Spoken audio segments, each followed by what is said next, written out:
तो अभी करेंगे क्लास 12 फिजिक्स का जो सेकंड चैप्टर है इलेक्ट्रोस्टैटिक पोटेंशियल एंड कैपेसिटेंस, उसके प्रीवियस ईयर क्वेश्चन लगाएंगे बेटा जी, और प्रीवियस ईयर 2024 वाले लगाएंगे, क्योंकि उससे पहले के सारे इस चैनल के ऊपर अपलोडेड हैं। 2024 के इसलिए लगा रहे हैं, बच्चों को मुश्किल लगे थे, तो आज वही क्वेश्चन करेंगे जो बच्चों को मुश्किल लगे थे 2024 के, मतलब सारे क्वेश्चन ही करने वाले 2024 वाले। तो क्या इससे पहले के क्वेश्चन नहीं करवाओगे? ऑलरेडी करवा रखे हैं बेटा जी, तो टाइम वेस्ट मत करो, लिंक मैं डिस्क्रिप्शन बॉक्स में डाल दूंगा। इन क्वेश्चन को देखने के बाद आप उन क्वेश्चन को एक बार से देख लेना, ठीक है। तो चलो फर्स्ट क्वेश्चन की तरफ चलते हैं। फर्स्ट क्वेश्चन 2024 में जो आया था, क्या कहता है, a proton is taken from point P1 and P2, मतलब P1 से P2 की तरफ जाता है। ओके, मतलब अगर आप लोगों के पास यहाँ पे अगर एक प्रोटॉन है, मतलब एक प्लस चार्ज है, और ये एक पॉइंट P1 है, इसको कहाँ पे लेके जाया जा रहा है बेटा? एक पॉइंट P2 पे लेके जाया जा रहा है। किसी एक इलेक्ट्रिक फील्ड में ये रखे हुए हैं, मतलब पॉइंट्स जो है वो इलेक्ट्रिक फील्ड में, और पोटेंशियल जो दे रखी है P1 और P2 पे वो दे रखी है, यहाँ पे -5 वोल्ट दे रखा है, यहाँ पे प्लस का 5 वोल्ट दे रखा है बेटा जी, ठीक है। अब उसने यहाँ पे एक कंडीशन लगा दी है कि यहाँ पे kinetic energy of the proton जो P1 और P2 पे है वो जीरो है, मतलब चेंज जो आएगा वो जीरो आएगा, उसकी काइनेटिक एनर्जी में वर्क डन निकालना है यहाँ से यहाँ जाते हुए।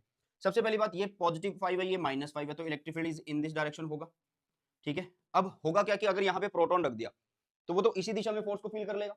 अब वही बोला ना कि भाई काइनेटिक एनर्जी में चेंज नहीं आना चाहिए, तो दैट्स वाई क्या होगा, एक्सटर्नल एजेंट की हेल्प से इधर हमें फोर्स लगानी होगी और इधर ही हमें डिस्प्लेसमेंट करवानी है, इधर से इधर ही। तो आप वर्क डन आराम से निकाल सकते हो। तो वर्क डन का एक सिंपल सा फॉर्मूला आप सबको पता ही होगा कि वर्क डन क्या होता है भैया।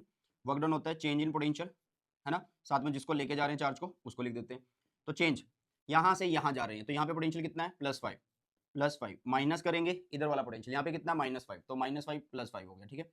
और चार्ज की वैल्यू कितनी है, 1.6 इंटू 10⁻⁻19 है, तो ये हो गया 1.6 इंटू 10⁻⁻18 बेटा जी। वर्क है तो यहाँ पे जूल आने वाला है, ठीक है। ऐसे क्वेश्चन आप लोग कर सकते हो, ऐसे क्वेश्चन जो है भाई साहब आप लोग कर सकते हो, आंसर बनेगा बी, ठीक है। ओके, चलो यार अब आगे चलते हैं, आगे चलते हैं। नेक्स्ट क्या बोला गया है, नेक्स्ट बोला गया है असर्शन रीजन दिया हुआ है, 2024 का क्वेश्चन है। Equal amount of positive and negative charge are distributed uniformly on two half of a thin circular ring, ठीक है। और आगे बोला गया है as shown in figure the resultant electric field at the center O of the ring is along OC, मतलब ये बोले कि आप लोगों के पास एक रिंग है, ठीक है। इस रिंग को आपने आधा आधा कर दिया, ठीक है, ये आधा कर दिया भाई साहब। इधर भाई कौन सा चार्ज है, इधर पॉजिटिव चार्ज है, इधर कौन सा चार्ज है, पॉजिटिव चार्ज है, ठीक है। ओके, और इधर नेगेटिव चार्ज है, इधर क्या है बेटा जी, नेगेटिव चार्ज है। ओके, ये ऐसे बोल रहा है। अब ये बोल रहे कि आपको बताने की ओसी के अलोंग रिजल्टेंट फील्ड है, मतलब अगर ये इसका सेंटर ओ ले लूं मैं और ये सी पॉइंट ले लूं, तो इसके अलोंग जो है इलेक्ट्रिक फील्ड होना चाहिए। मान लो मैं यहाँ पे एक छोटा सा एलिमेंट ले लूं, कुछ भी डीएल, और उस पर एक चार्ज, कोई भी इक्वल अमाउंट का एक चार्ज लूं, जो मतलब कोई भी चार्ज हमने डिसाइड कर लिया, तो उसकी वजह से फील्ड क्या होगा, आप बोलोगे उसकी वजह से फील्ड इस डायरेक्शन में होगा, यस और नो, इस डायरेक्शन में होगा। तो इसके कंपोनेंट में इधर निकाल सकता हूं और इधर निकाल सकता हूं, यस और नो। चलो जी, सेम डीएल एलिमेंट मैंने लिया, सेम चार्ज वाला, मान लो इस साइड, तो उसकी वजह से फील्ड मान लो इस साइड हुआ, तो उसके भी कंपोनेंट क्या होंगे, उसके भी कंपोनेंट क्या होंगे भैया, उसके कंपोनेंट एक इधर बन जाएगा और एक इसी के अलोंग बन जाएगा, बताओ, ठीक है। तो जब इक्वल चार्ज लिए हैं, इक्वल डिस्टेंस पे हैं, तो क्या भाई इनकी वजह से जो फील्ड बनेंगे वो इक्वल बन रहे होंगे। तो ये एक इधर है एक इधर है, तो इसका मतलब ये वाले तो कैंसिल हो गए, सिर्फ ये सामने वाले ऐड हुए, तो रिजल्टेंट फील्ड ऐसे ही होगा। नेगेटिव के केस में भी ये होने वाला, तो असर्शन बिल्कुल ठीक है बेटा जी, असर्शन बिल्कुल ठीक है। आगे वो बोल रहा है कि ऐसा क्यों हुआ, रीजन पढ़ते हैं। It is so because the net potential at O is not zero, ये बोला ऐसा इसलिए हुआ कि नेट पोटेंशियल जो है ओ पे जीरो नहीं है। कैसा है, क्या भाई जीरो नहीं है, चेक करते पोटेंशियल। भाई अगर देखो आप लोग एक सिंपल सा फंडा देखो, यहाँ पे कोई भी एक प्लस का चार्ज है, उसकी पोटेंशियल यहाँ पे लिखूंगा तो प्लस होगी, प्लस की कोई भी एक वैल्यू आएगी, मान लो +6 आ गई, तो सेम चार्ज इधर है भाई, सेम डिस्टेंस पे इधर लिखना है, तो -6 आ गए, तो ऐसे सबको ऐड करेंगे तो पोटेंशियल जीरो हो रही है ना, तो ये गलत है, रीजन गलत है। तो ऑप्शन सी जो है सही होना चाहिए, ठीक है, असर्शन ठीक और रीजन गलत है। चलो केस स्टडी आ गया बेटा जी, बहुत अच्छा क्वेश्चन है, बहुत इंपॉर्टेंट क्वेश्चन है, ध्यान से देखना इस क्वेश्चन को। केस स्टडी है ये, ओके। क्या कहता है ये केस स्टडी आप लोगों के सामने। इस क्वेश्चन में बोला गया है कि आप लोगों के पास सेट ऑफ प्लेट्स दे रखे हैं, सेट 1 सेट 2 सेट 3 सेट 4, और ये कुछ डायरेक्शन दिखा रखी है जिसको अभी पहले क्वेश्चन में यूज करना है। For which pair of the plate is the electric field E along I cap, आपको बताना है इनमें से किस पेयर के लिए इलेक्ट्रिक फील्ड आई कैप की दिशा में, और आई कैप बता रखा किस दिशा में लेना, उस दिशा में लेना, ठीक है। चलो यार अब ध्यान से सुनना, ध्यान से सुनना। देखो ये है -50, ये है -70, तो ये हाई पे होगा ये लो पे होगा, ठीक है। ये +50 ये -50, तो ये हाई पे होगा ये लो पे होगा। ये +200 ये -200, तो ये हाई पे ये लो पे। ये -100 ये -400, तो ये हाई ये लो। और इलेक्ट्रिक फील्ड कैसे फ्लो करता है, मतलब कैसे चलता है, high to low, high to low, high to low, और यहाँ पे हाई कौन है, इधर, तो ये कौन सी दिशा है, आई कैप की दिशा है। तो ये किस प्लेट में बेटा, फोर्थ वाली प्लेट में, तो आंसर आ गया डी बेटा जी, आंसर आ गया कितना, डी आप लोगों के सामने, ठीक है। चलो नेक्स्ट आ गया आप लोगों के पास, इन्होंने सेकंड में क्या बोला है, an electron is released Midway between the plates of pair fourth, चौथी प्लेट, मतलब चौथी प्लेट कौन है, जिसमें ये वाला जो पोर्शन है, ये वाला जो पोर्शन अभी आप लोगों के पास -100 है और ये वाला जो है वो -400 है। एक बार चेक कर लेते हैं कभी वैल्यू गलत ना हो जाए। माइनस और हाँ यही है -100 400, ठीक है। अब इन्होंने बोला कि एक इलेक्ट्रॉन को रिलीज किया जाता है Midway between the plates of pair fourth, it will dash, क्या होगा यहाँ से। देखो इसको पहले थोड़ा ऐसे अरेंजमेंट कर लेते हैं, तुम्हें थोड़ी फील आएगी। मान लो ये है आपका पॉजिटिव, ठीक है, और ये आपका नेगेटिव, फील्ड ऐसे चल रहा है, ठीक है, फील्ड ऐसे चल रहा है। अब आपने क्या करा कि मान लो मिडवे, कहीं पे मिडवे पे आपने इलेक्ट्रॉन को प्रोजेक्ट कर दिया, तो इलेक्ट्रॉन क्या करेगा, सीधा थोड़ा जाएगा, इलेक्ट्रॉन क्या करेगा, सीधा थोड़ा जाएगा, ये तो ऐसे चला जाएगा, आपने पढ़ा होगा, है ना, ये फोर्स को फील करेगा क्योंकि इलेक्ट्रॉन क्या करेगा, पॉजिटिव की तरफ जाएगा, मतलब in the opposite direction of electric field जो है वो जाएगा, ठीक है। अब ये अरेंजमेंट है। अब ये मान लो ऐसा बोल रहा है कि यहाँ पे कोई भी इलेक्ट्रॉन छोड़ा जाता है, ठीक है, कोई भी इलेक्ट्रॉन मान लो छोड़ दिया जाता है। अब ये इलेक्ट्रॉन क्या करेगा यार, ये इलेक्ट्रॉन क्या करेगा, ध्यान से देखो, फटाफट से देखो, ये डायरेक्शन आई कैप है, ये डायरेक्शन क्या है, आई कैप है। मान लो ये ऐसे जा रहा है या ऐसे जा रहा है, किसी भी दिशा में मान लेना, तो ये क्या करेगा भैया, ये क्या करेगा, ध्यान से देखना, ये भाई साहब ये एक्सेलरेट होगा, क्योंकि होता क्या है कि जब आपने इलेक्ट्रॉन को इलेक्ट्रिक फील्ड में भेजा तो वो कांस्टेंट स्पीड से तो चलेगा, ध्यान से देखना, वो कांस्टेंट स्पीड से तो चलेगा, बट तब चलेगा ना जब वो उसके परपेंडिकुलर हो, ई जब परपेंडिकुलर हो, ठीक है, किसके, उसके पाथ के, मतलब उसकी वेलोसिटी के एक तरीके से। बट यहाँ पे होगा क्या, और जो एक्सेलरेशन होता है वो क्या होता है, एक्सेलरेशन देखो आपको पता है कि एफ क्या होगा, ई कैपिटल ई, ये पॉजिटिव के लिए, अगर मैं इलेक्ट्रॉन की बात करूँ तो -E कैपिटल ई, ठीक है। तो मतलब आप लोग ये बात करो कि जो एक्सेलरेशन है, जो एक्सेलरेशन है बेटा, एक्सेलरेशन वो एक तरीके से या तो in the direction of field हो रहा है या अपोजिट डायरेक्शन ऑफ फील्ड हो रहा है, एक्सेलरेशन, ठीक है, अपोजिट डायरेक्शन ऑफ फील्ड हो रहा है। तो पहला ऑप्शन देखो क्या है, moves along I at constant speed, constant speed तो नहीं होगा क्योंकि 90 से घूमेगा तभी चलेगा, मतलब चलेगा तभी होगा, तो ये वाला भी नहीं होगा। एक्सेलरेट अलोंग नेगेटिव, ये भी नहीं होगा क्योंकि सेम दिशा में तो नहीं जा रहा है वो तो अपोजिट दिशा में एक्सेलरेट होगा, तो that's why along minus I cap होना चाहिए इसका आंसर, ठीक है। क्या होना चाहिए बेटा जी, माइनस आई कैप इसका आंसर होना चाहिए। इधर क्या है, प्लस आई कैप, इधर क्या है, माइनस आई कैप। एक्सेलरेशन इलेक्ट्रॉन का इधर की तरफ हो रहा है, ठीक है, इधर की तरफ हो रहा है एक्सेलरेशन। अगर स्पीड की बात करोगे तो आंसर गलत हो जाएगा, वो कांस्टेंट स्पीड में तब होगा ना जब उसके बिल्कुल परपेंडिकुलर चल रहा हो, ठीक है। नेक्स्ट इसने क्या बोला है बेटा, ध्यान से देखना, नेक्स्ट इसने क्या बोला है थर्ड के अंदर, let V naught be the potential at the left plate of any set taken to be at x is equal to 0, ठीक है, मतलब किसी भी सेट के मान लो, देखो इनके बीच का डिस्टेंस जो है वो कितना है, 2 सेंटीमीटर दे रखा है डिस्टेंस इनके बीच का, ठीक है। ओके, तो यहाँ पे अगर वो x इज इक्वल टू 0 बोल दे, किसी भी प्लेट को ले लो, कोई भी सेट ले लो, तो यहाँ पे पोटेंशियल v नॉट है, उसने ये बात बोल दी। अब ये बात क्या बोल रहा है, अब ये बोल रहा है कि आप लोगों को बताना है then potential v at any point, कौन सा पॉइंट, 0 से 2 के बीच में कोई भी एक पॉइंट ले लो, उस पर आपको पोटेंशियल बताना है between the plates of the set that can be express, कैसे लिखा जा सकता है।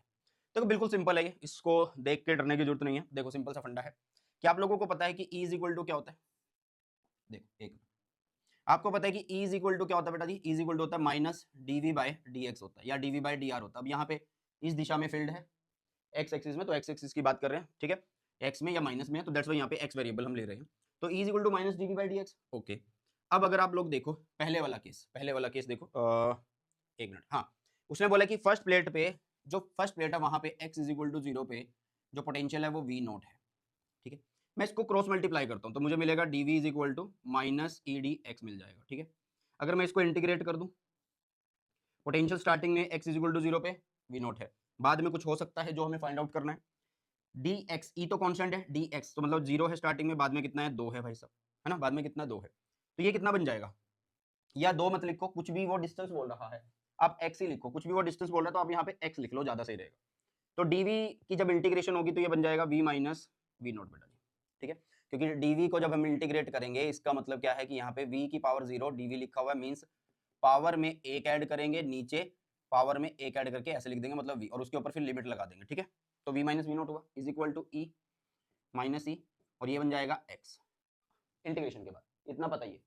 तो यहाँ पे v नॉट अगर देखा जाए वो कितना हो गया, ये उधर चला गया प्लस का हो गया, तो माइनस ई एक्स ऐसे, और v की वैल्यू आ गई ये, तो ये इक्वेशन आनी चाहिए बेटा, ये इक्वेशन आनी चाहिए। तो कोई मैच कर रही है क्या, हाँ देखो ये एक लीनियर के लिए है, यहाँ पे कोई लीनियर है, सिर्फ फर्स्ट वाली है, ए वाली है, तो इसमें भी अल्फा दे रखा है, मतलब आपको दे रखा है v is equal to V naught plus में अल्फा एक्स दे रखा है, और उसने खुद बोला है कि अल्फा जो है वो क्या है, कांस्टेंट है, तो यहाँ पे इलेक्ट्रिक फील्ड कांस्टेंट है भाई, ई के साथ अल्फा कंपेयर करो तो कांस्टेंट तो है, और आगे बोला है कि ये पॉजिटिव या नेगेटिव कुछ भी हो सकता है और नेगेटिव आ रही है वैल्यू, क्या दिक्कत है? तो ऑप्शन ए बिल्कुल सही है।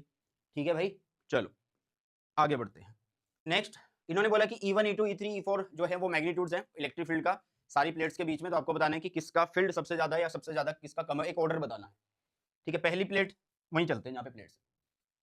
देखो यार, अब आपको पता है कि E इज इक्वल टू क्या लिखा जाएगा, minus delta we by delta x लिखा जाएगा। अगर मैं इसको मैग्नीट्यूड में लिखूं, क्योंकि उसने मैग्नीट्यूड बोला है तो इस सारे का मैग्नीट्यूड कर देना, एक ही बात है। मतलब आप इसको सीधा सा सिंपल फंडा लगाओ कि E इज इक्वल टू आपने डेल्टा वी बाय में डेल्टा एक्स लिखना है। ठीक है, मैग्नीट्यूड की बात करनी है। फर्स्ट के लिए अगर हम देखें, high minus low, high minus low, high में से डिफरेंस कर देंगे, माइनस कर देंगे किसको, लो को, तो हाई है -50। ठीक है, मैग्नीट्यूड में -50 माइनस माइनस प्लस 70, नीचे आ गया कितना, 2 सेंटीमीटर। सेंटीमीटर के नीचे 100 लगाएंगे वो ऊपर चला गया। ठीक है, तो अभी आप लोगों के सामने क्या है, ये आ गया 20, नीचे आ गया 2, यहाँ पे आ गया 1000। मीन्स आप लोगों के पास नहीं 1000 नहीं 100 आएगा ना, या तो 100, ये आ गया आप लोगों के पास टोटल 1000 वोल्ट पर मीटर।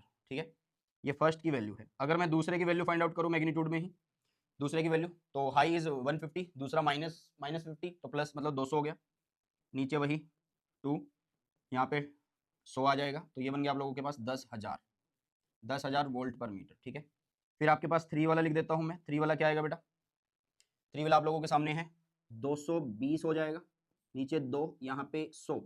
ठीक है, ये 2 से ये कट गया तो ये 110, और यहाँ पे आ गया, ये पे आ गया भैया कितना, 1 2 3, 3 0 आएगा ना, 11,000 आ गया। ठीक है, 3 वाला, फोर्थ वाला देख लेते हैं। फोर्थ वाला क्या है बेटा, मैग्नीट्यूड, हाई में से लो, हाई कितना -400, नहीं लो है 400 तो है ना, तो हाई इज -100 माइनस -400 कितना हुआ बेटा, प्लस का 300, तो प्लस का 300 हो गया, नीचे आ गया 2, यहाँ पे आ गया 100, तो इसने इसको कट किया तो 150, मीन्स आप लोगों के पास 15,000 बन गया है वोल्ट पर मीटर। ठीक है, क्या बन गया, 15,000 वोल्ट पर मीटर ये बन चुका है। तो सबसे ज्यादा यार कौन है, फोर्थ वाला है।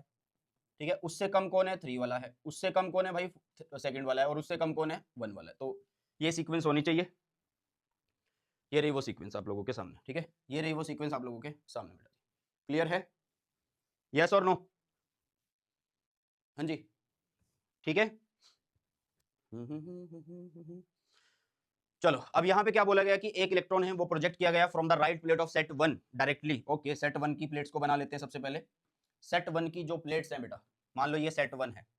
ठीक है, सेट 1 की ये प्लेट्स मैंने बना ली है। सेट 1 में यहाँ पे कितना है, सेट 1 में यहाँ पे -50 है। ठीक है, -50 वोल्ट, और यहाँ पे -70 वोल्ट है। एक बार वैल्यू चेक कर लो, क्वेश्चन गलत ना हो जाए। -70 और -50। ठीक है, चलो, इलेक्ट्रिक फील्ड इधर जाएगा, ये तो सबको पता है। इधर क्या है बेटा, इलेक्ट्रिक फील्ड है। इधर क्या है बेटा, इलेक्ट्रिक फील्ड है, ये सबको पता है। अब ध्यान से देखना, इसने बोला है कि it just come to rest at the plate. ठीक है, an electron is projected from the right plate of set 1 directly toward its left plate, it just comes to rest at the plate. मतलब final velocity 0 हो रही है, initial कुछ नहीं पता जिसे छोड़ा गया है। The speed with which it was projected is about this. ठीक है, वो निकाले, मतलब यू निकालना। तो सबसे पहले आप फोर्स निकालो, F M is equal to E लिख दो। बोलो भाई फटाफट से, कितना समझ में आया है? किसको छोड़ा जा रहा है, इलेक्ट्रॉन को छोड़ा जा रहा है। किसको छोड़ा जा रहा है बेटा जी, इलेक्ट्रॉन को छोड़ा जा रहा है। अच्छा, सबसे पहली बात, हमारे पास 3 इक्वेशन है। v is equal to u plus में ए टी, एक है v square minus u square is equal to 2as। ठीक है, और एक है s is equal to u t plus में हाफ ए टी स्क्वायर है हमारे पास, है ना, ये दे रखे हैं भैया। तो कौन सी इक्वेशन हम यूज कर सकते हैं? क्या हमें डिस्टेंस पता है, यस प्लेट्स का डिस्टेंस पता है। क्या हमें यू पता है, नहीं, निकालना है। क्या हमें एक्सेलरेशन पता है, वो हम निकाल सकते हैं। टाइम नहीं पता, टाइम का फंडा रहेगा, थोड़ा सा टाइम का फंडा रहने वाला है। अब यहाँ पे देखो, यहाँ पे क्या है भैया, यहाँ से निकल सकता है टाइम, बट फिर से वही टाइम आएगा तो उसका यूज नहीं है। तो आप ये वाली इक्वेशन को यूज करो, v square minus u square is equal to 2as वाली, इस इक्वेशन को हम यूज करने वाले हैं। ठीक है, इस इक्वेशन को हम यहाँ पे यूज करने वाले हैं बेटा जी। ठीक है, अब ध्यान से देखना, यहाँ पे क्या है कि F is equal to M A E, ये तो हो चुका है। V की वैल्यू वो बोल रहा है 0 हो चुकी है। U हमें स्पीड निकालनी है, यहाँ पे हो गया 2as। तो भाई डिस्प्लेसमेंट ऑलरेडी दे रखी है, या बीच का डिस्टेंस दे रखा है जो कि 2 है। बीच का डिस्टेंस प्लेट्स का 2 दे रखा है, 2 सेंटीमीटर। ठीक है, मतलब s अगर मैं लिखूं तो वो 2 10-2 लिख दूंगा और ये मीटर बन जाएगा। ओके, तो सिर्फ और सिर्फ एक्सेलरेशन पे बात अटक रही है बेटा। किस पे अटक रही है, एक्सेलरेशन पे। एक्सेलरेशन कैसे निकाल सकते हैं, F इज इक्वल टू क्या होगा, इलेक्ट्रॉन पे फोर्स लग रही है, भाई इलेक्ट्रॉन अगर इधर से छोड़ा जा रहा है, अगर इलेक्ट्रॉन इधर से छोड़ा जा रहा है तो उस पर फोर्स तो इधर होगी ना, फोर्स इधर होगी। तो यहाँ पे एम ए लिख सकते हैं, ये हो गया ई ई, ए की वैल्यू कितनी होगी माइनस ई बाय एम, यहाँ पे ई, तो मतलब ए की वैल्यू हो गई माइनस ई। माइनस का मतलब क्या है कि यहाँ पे एक्सेलरेशन नहीं, डी एक्सेलरेशन हो रहा है, धीरे धीरे धीरे धीरे उसकी स्पीड घट रही है, तो माइनस आ गया। ई बाई एम का रेशो उसने खुद बोला है 1.76 इंटू में 10⁻11 है, और ई की वैल्यू, ये कौन सा प्लेट है, सेट 1 है, और उसमें 1000 आ रही थी, ठीक है। तो यहाँ पे वैल्यू आ गई कितनी, ए माइनस 1.176 इंटू 10⁻14, ए की वैल्यू आ चुकी है, यहाँ पे पुट करनी है भाई।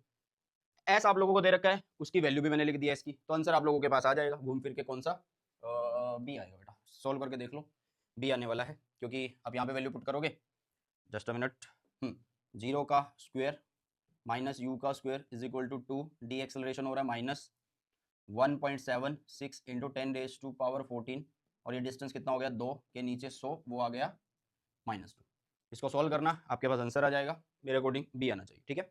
बाकी आप कमेंट में जरूर बताना, ठीक है बेटा। और ये माइनस माइनस कट जाएगा, और वैसे भी यहाँ पे स्पीड की बात करी गई है तो डायरेक्शन को भी पंगा नहीं है, ठीक है। चलो नेक्स्ट की तरफ चलते हैं। 2024 का क्वेश्चन है बेटा, obtain an expression for the electric potential due to a small dipole of dipole moment p at a point r from its centre from for much larger distance compare to the size of the dipole. मतलब ये ना तो axial बोल रहा है ना equatorial बोल रहा है, ये एट एनी पॉइंट बोल रहा है। मान लो आप लोगों के पास ये रहा डाइपोल, ठीक है, ये रहा भाई आप लोगों के पास डाइपोल, ओके।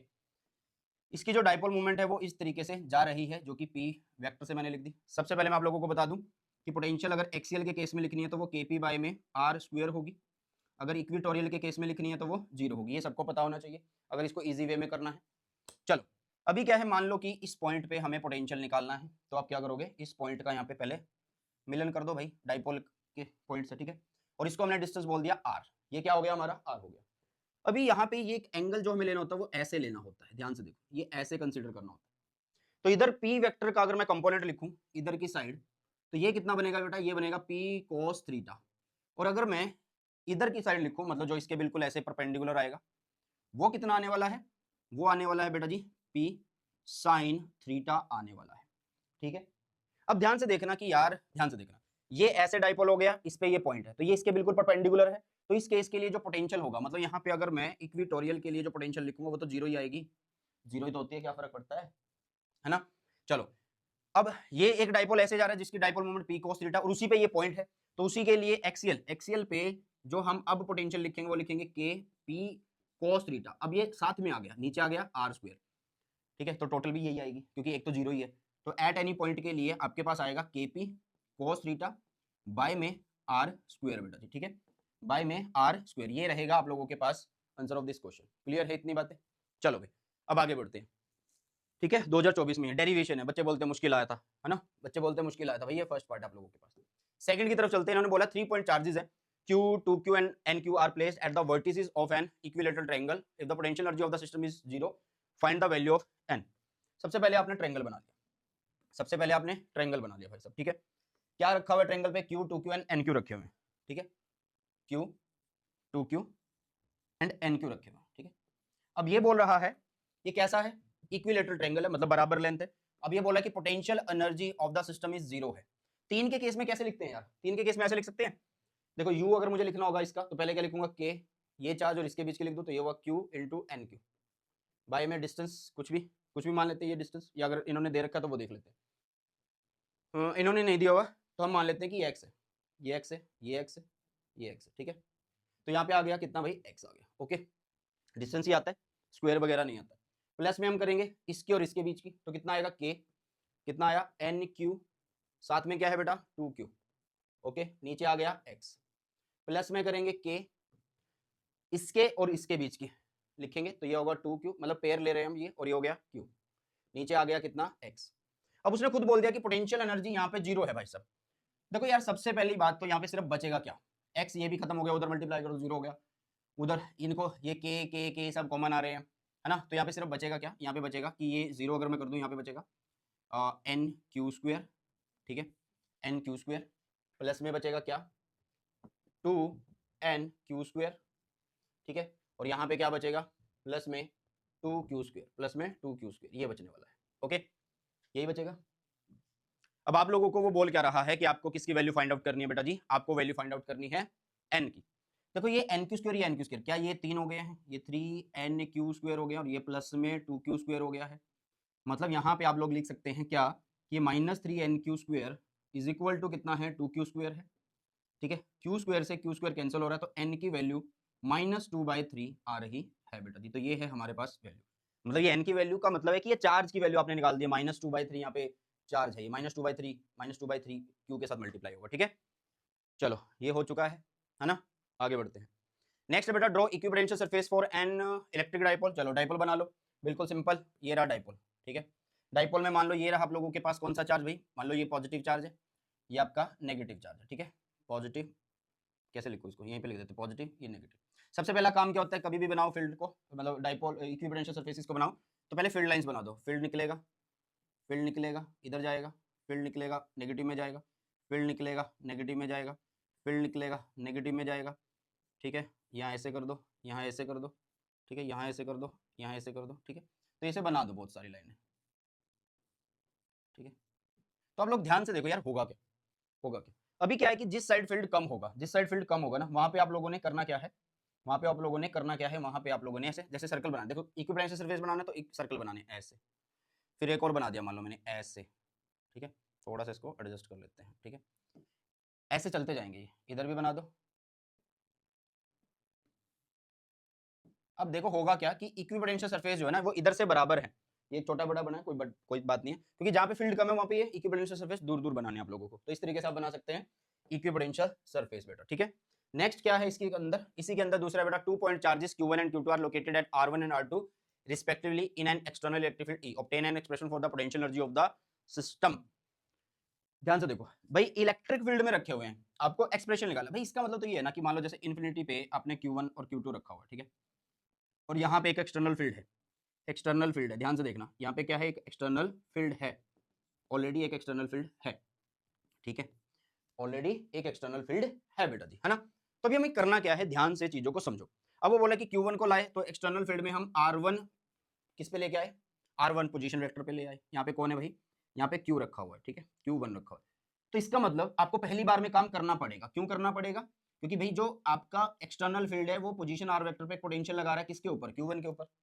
सिमिलरली जब मैं दूसरा लेके आ रहा हूं एक्सटर्नल फील्ड में चार्ज R2 पोजीशन वेक्टर पे, तो उस टाइम भी काम करना पड़ेगा, मतलब पोटेंशियल लगेगा एक्सटर्नल फील्ड की वजह से R2 पे, R2 पॉइंट पे जहां पे क्या रखा हुआ है Q2, प्लस में यहाँ पे इसके अगेंस्ट ये भी तो पोटेंशियल यहाँ पे लगा रहा होगा, तो आप लिखोगे के Q1 Q2 बाय में R1 2 बेटा जी। तो इन सबको जोड़ देना, आपके पास एक्सप्रेशन आ जाएगा। ठीक है, नेक्स्ट है बेटा the dipole movement of A molecule. ठीक है, डाइपोल मूवमेंट दे रखी है, गिवन है चीजें। ठीक है, आपको हाँ डाइपोल मूवमेंट दे रखी है, चलो ये वही कलर सेलेक्ट कर लिया है। तो P दे रखा है कितना, 10⁻⁻30 कूलम मीटर दे रखा है। ठीक है, it is placed in an electric field, electric field में इसको रखा जाता है। इलेक्ट्रिक फील्ड की वैल्यू कितनी है बेटा, 10⁵ वोल्ट पर मीटर है, 10⁵ वोल्ट पर मीटर है, such that it axis is along the electric field. मतलब थीटा की वैल्यू 0 डिग्री हो गई ना भाई, थीटा की वैल्यू 0 डिग्री हो गई। कि ध्यान से देखो कि जो डाइपोल का एक्सिस है वो उसी के साथ ही है। ठीक है, such that is along the electric field, the direction of E is suddenly changed by 60 degree. भाई एकदम से चेंज हो जाती है 60 डिग्री पे, फाइनल ये हो जाता है। तो आपको बताना है find the change in potential energy of the system. Okay भाई, ध्यान से देखना, जो U होता है वो कुछ इस तरीके से लिखा जाता है, -PE cos थीटा, ऐसे लिखा जाता है ना। मींस आप इसको ऐसे भी पढ़ के आए हो कि P.E लिखा जाता है ये, है ना, और ये होता है फाइनल वाला थीटा। बट अभी उसने स्टार्टिंग में बोल दिया है कि कुछ ना कुछ एनर्जी होगी, क्योंकि वो 0 पे बता रहा है। तो इसको एक्सप्रेशन को लिखने का तरीका क्या बनेगा, U is equal to -PE cos theta, cos theta, theta कौन सा, फाइनल वाला, माइनस कोस थीटा इनिशियल वाला। क्योंकि हमने जो यहाँ पे कंडीशन बना रखी है ना वो तब बना रखी है कि इनिशियली उसकी एनर्जी 0 हो, बट अब उसने चेंज कर दिया कुछ कंडीशन। तो U is equal to -P की वैल्यू 10⁻⁻30, E की वैल्यू वो खुद दे रहा होगा, 10⁵5 है, 10⁵5 है बेटा। ठीक है, और कोस थीटा फाइनल 60 डिग्री हो गया है, उसने खुद बोला है। स्टार्टिंग में कितना है, कोस 0 है बेटा जी, कितना है, कोस 0 अलोंग बोला है।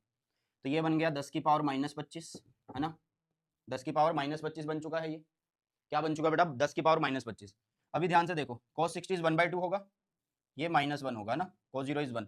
तो इसको जब सॉल्व करेंगे तो माइनस बनेगा, माइनस माइनस प्लस 1/2 इंटू 10⁻⁻24, -24 है ना, हाँ तो 0.5 इंटू में 10 की पावर -24 हमारे पास जो इसका आंसर बनेगा। एनर्जी है तो जूल में आ जाएगी, एनर्जी है तो जूल में आ जाने वाली है।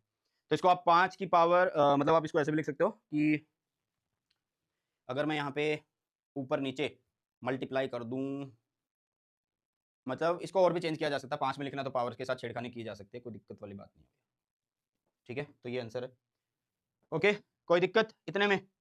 चलो यार, ठीक है, मैं यहाँ पे लिख देता हूँ इसको आंसर को, अगर यहाँ पे दिक्कत है।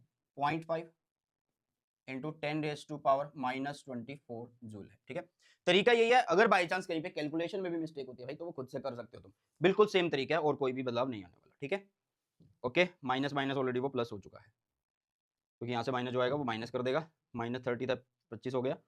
25 के बाद, अच्छा 1 मिनट यार, मैंने 24 क्यों लिख दिया? जस्ट अ मिनट, मैंने 24 क्यों लिख दिया? यहाँ पे कितना है? माइनस का 10 की पावर -25 है ना, तो यहाँ पे -1/2 आएगा। ठीक है, तो ये बनेगा 0.5 प्लस का इंटू 10⁻⁻25। ठीक है, ठीक है, तो ये बनेगा आंसर।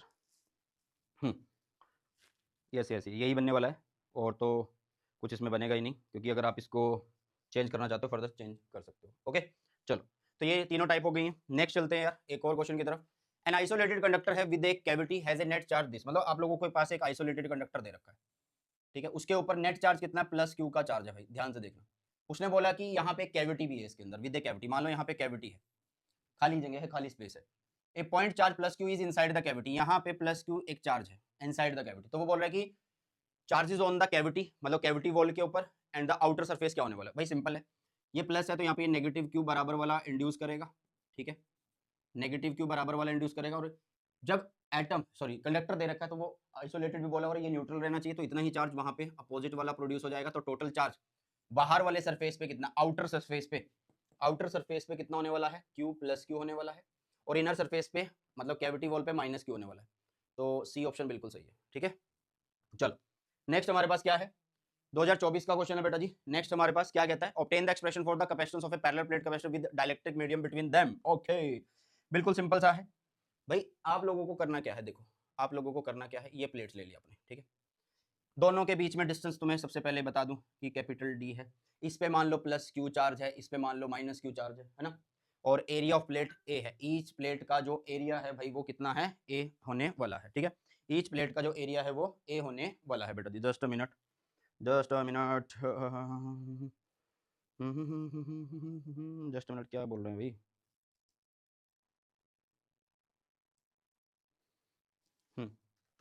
चलो बाद में देखते हैं इसको। अब आगे देखो क्या होने वाला है। इन्होंने क्या बोला है, ध्यान से देखिएगा कि obtain the expression for the capacitance of A parallel plate capacitor with A dielectric medium between its plates. ये बताना है, कैपेसिटेंस निकालनी। तो सबसे पहले हम एक डाइलेक्ट्रिक ले लेते हैं भाई। सबसे पहले हम एक डाइलेक्ट्रिक ले लेते हैं, जिसको हमने मान लो यहाँ पे रख दिया है। और ये जो डाइलेक्ट्रिक हमने रखा, इसकी जो थिकनेस है मान लो वो हमारे पास टी है बेटा। ठीक है, ये है। अब यहाँ पे खाली जगह में अगर हम देखें, जब एयर का केस था तो उस टाइम पे मान लेते हैं फील्ड कितना है? ई नॉट है। ठीक है, ई नॉट है। अब ये जो डाइलेक्ट्रिक स्लैब हमने ली, उसका डाइलेक्ट्रिक कांस्टेंट मान लो के है। तो इस प्लेट के बीच में जो फील्ड बनेगा ना, वो कितना रह जाएगा? वो रह जाएगा E is equal to E naught by में के, यही तो रहेगा। ठीक है, जब भी एयर की बात करूंगा तो कैपेसिटेंस को सी नॉट लिखूंगा, पोटेंशियल को वी नॉट लिखूंगा, ये याद रखना। ठीक है, चलो वी से शुरू करते हैं। वी कहाँ? यहाँ पे वी अगर मुझे लिखना है तो खाली जगह में फील्ड कितना है? ई नॉट। कितने प्लेस में? ये डी माइनस टी में है। प्लस में आ जाएगा प्लेट का फील्ड, प्लेट का फील्ड इज ई कितना? ई नॉट बाई के। तो ई नॉट बाई के, इसकी लेंथ कितनी? टी, क्योंकि क्या लिखेंगे वी को? इलेक्ट्रिक फील्ड इनटू डिस्टेंस लिखेंगे। चलो जी, तो वी हो गया, ई नॉट हो गया। ठीक है, कॉमन आ गया बाहर, यहाँ पे बच गया D minus T plus T by में के बच गया आप लोगों के पास। ओके, इतना बच गया। अब ई नोट क्या है? ई नोट है प्लेट्स में, जब हमने यहाँ पे एयर का केस लिया था तो उस टाइम पे आपको बताना था फील्ड कितना है। इस पे प्लस, इस पे माइनस, तो टोटल फील्ड कितना बनेगा? टोटल फील्ड बनेगा सिग्मा अपॉन एप्सिलॉन नॉट। और सिग्मा क्या होता है? क्यू बाई में ए, ये हो गया सीधा एप्सिलॉन नॉट, है ना। क्यू बाई में ए एप्सिलॉन नॉट बन चुका है। तो यहाँ पे रख देंगे हम वी, इसकी वैल्यू आएगी क्यू अपॉन में ए एप्सिलॉन नॉट। यहाँ पे आएगा D minus T plus T by में के बेटा। ओके, अब क्यू बाई में वी अगर मैं यहाँ से निकाल लूँ, क्यू बाई में वी अगर मैं यहाँ से निकाल लूँ, क्यू बाई में वी, ये क्यू के नीचे वी चला गया तो यहाँ पे ए एप्सिलॉन नॉट हुआ। और नीचे क्या आया? D minus T plus T by में के आ जाएगा, बोलो, है ना। तो ये क्यू बाई में वी कौन है भाई? सी है। तो यही तो हमारे पास कैपेसिटेंस थी, यही तो हमारे पास कैपेसिटेंस थी। अब वो अगर बोलेगा कि फुली प्लेस्ड है तो उस हिसाब से इसको चेंज कर देना बेटा दी। ठीक है, अगर वो बोले कि फुली फिल्ड है ये, ये पूरा का पूरा अगर फुली फिल्ड है तो उस हिसाब से आप चेंज कर सकते हो।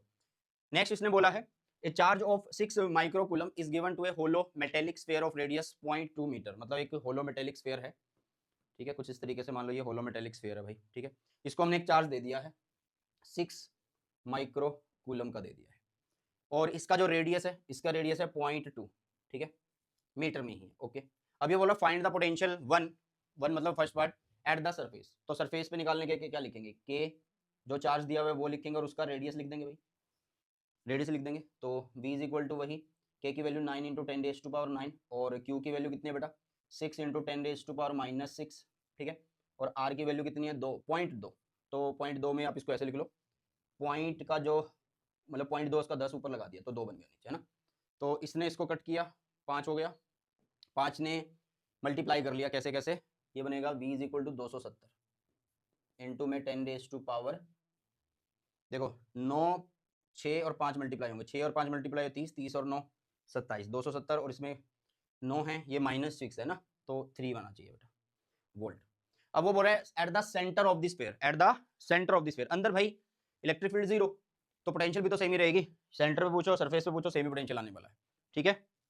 चलो आगे देखो एक डायलेक्ट्रिक सॉरी एक केस स्टडी और आ रहा है, अब ये केस स्टडी कैपेसिटर के ऊपर बेस्ड है बेटा, ये जो केस स्टडी है भाई साहब ये आपका कैपेसिटर के ऊपर बेस्ड है, डायलेक्ट्रिक प्ले यानी चलो यार आगे देखते हैं, मतलब क्वेश्चन पे चलते हैं सीधा फिर बात करते हैं। Which of the following is a polar molecule, polar molecule क्या होते हैं, positive, centre of positive negative कंसाइड नहीं करते हैं, तो यहाँ पे सिंपल सा है डी ऑप्शन आप लोगों के पास होने वाला है। सिर्फ 10 मिनट की और क्लास हमारी रहने वाली है ये, ठीक है, मतलब 10 या 12 मिनट की। चलो इसके बाद भाई, इसके बाद दूसरे में देखो क्या बोला, which of the following statement about dielectric is correct, सही बतानी है कि कौन सी है। ए polar dielectric has a net dipole moment in absence of an external field, हाँ यार पोलर्स के पास तो होती है ना, क्योंकि centre of positive negative charge अलग अलग होंगे, तो एब्सेंस ऑफ एक्सटर्नल फील्ड में भी होगा, which gets modified due to the induced dipole, हाँ हो सकती है। बाकी भी देख लेते हैं, but the net dipole moment of the induced dipole is along the direction of applied field, dielectric contain free charges, no, the dielectric field produced due to the induced surface charge inside dielectric is along the external field, और इसमें क्या बोला फिर, net dipole moment of the induced dipole is along the direction of the applied field, ए बिल्कुल सही है भाई, इन्होंने करेक्ट पूछा तो ए बिल्कुल सही है। दोबारा देख लेते हैं, the net dipole moment of induced dipole is along the direction of applied field, नहीं, ठीक है, ए बिल्कुल सही है, ए आंसर होगा इसका, ठीक है। तीसरा देखते हैं, तीसरा इन्होंने बोला है when a dielectric slab is inserted between the plates of an isolated charged conductor the energy stored in it क्या होगी। भाई ध्यान से देखो इसने बोला क्या है, भाई आप लोगों के पास एक कंडक्टर है, ठीक है, मतलब कंडक्टर ला लो या कैपेसिटर लगा लो, ठीक है, ऐसे कैपेसिटर, ये चार्ज कैपेसिटर है, ठीक है, ये चार्ज कैपेसिटर, इसमें अब क्या किया हुआ है, एक डाइलेक्ट्रिक स्लैब को रख दिया जाता है, इसमें एक डाइलेक्ट्रिक स्लैब को रख दिया जाता है, ठीक है, बैटरी नहीं है, बस इसको चार्ज करके छोड़ दिया है, आइसोलेटेड है, okay.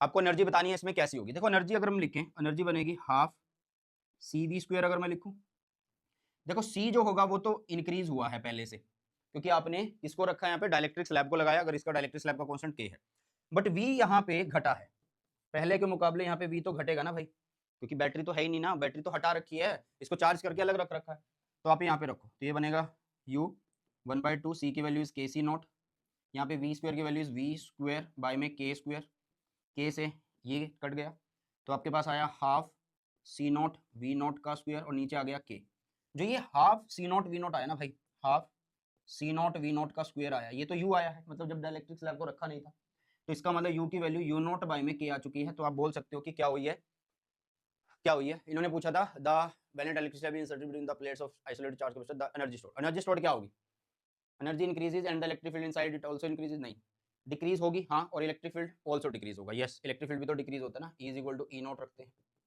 E0 bye K, okay, और यही होने वाली है भाई, ठीक है, it decreases and the electric field increases, electric field क्या होता है, इलेक्ट्रिक फील्ड ये होगा ना, electric field V into D, तो V कितना हुआ, V0 बाय में K हो गया ना, तो हाँ घट ही रहा है, तो ये भी घट रहा है, तो ऑप्शन बी ही सही होने वाला है, ऑप्शन बी सही होगा बेटा, ठीक है।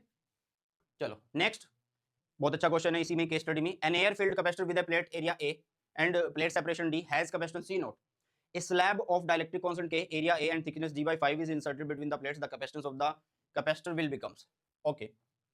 ध्यान से देखो भाई ये क्या बोल रहा है कि आप लोगों के पास जो स्लैब ले रहा है वो फुली फिल्ड नहीं कर रहा है, ठीक है, मतलब आप यहाँ पे लिखोगे C is equal to epsilon naught A upon में D minus T plus T by में K, ये बोल रहा है, ठीक है, तो इसको सोल्व कर लो, एप्सिलॉन नॉट A बाय में D माइनस टी, टी कितना बोल रहा है वो, डी बाई में 5 है, ठीक है, प्लस में टी कितना है, डी बाई में 5 है, और के की वैल्यू के ही बोल रहा है, ठीक है।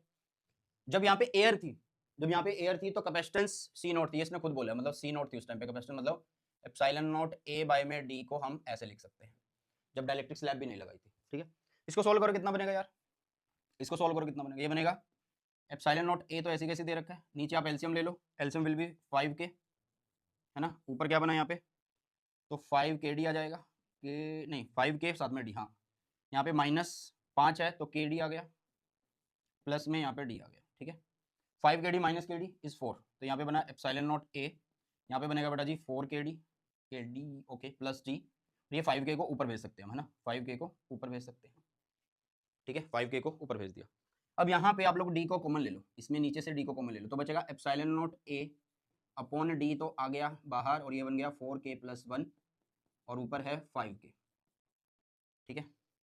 Epsilon not a by D is कौन, दिस, तो ये कितना बना, सी की वैल्यू कितनी बनेगी बेटा, सी नॉट, साथ में कौन है 5 के है, नीचे कौन है बेटा 4 के + 1 है, ठीक है, 4 के + 1 है, 5 के 4 के + 1 सी नॉट, तो ऑप्शन नंबर सी सही है, यस यही आएगा, ओके। चलो नेक्स्ट है बेटा जी आप लोगों के पास, और शायद और भी क्वेश्चन होंगे हमारे पास, नहीं ये लास्ट ही है, इसके बाद तो कोई क्वेश्चन ही नहीं है, वाओ वेरी नाइस, 2024 के। क्या कहता है यार, 2 कैपेसिटर है, capacitance 2C naught and 6C naught are first connected in series and then connected in parallel, same battery, भाई पहले कैपेसिटर को सीरीज में लगाया जाता है, और यहाँ पे बैटरी कितनी है, जो बैटरी उसकी वोल्टेज V है, फिर कैपेसिटर को, सेम कैपेसिटर को पैरेलल में लगाया जाता है, ठीक है, और बैटरी कितनी है बेटा, वही V है, ये बोल रहा है, ठीक है। मान लो यहाँ पे 2C नॉट इसने बोला, और इसने यहाँ पे 6C नॉट बोला, तो सीरीज के केस में जो टोटल कैपेसिटेंस आई वो कैसे लिखी जाएगी, वो लिखी जाएगी बेटा 2C नॉट इंटू में 6C नॉट अपॉन में 8C नॉट, C नॉट से C नॉट कैंसिल, तो ऊपर आ गया 12, नीचे आ गया 8C नॉट, मतलब आप इसको 3 पे कट कर दो, या सॉरी 4 पे कट कर दो, 3/2 C नॉट आ गया, ठीक है, ओके।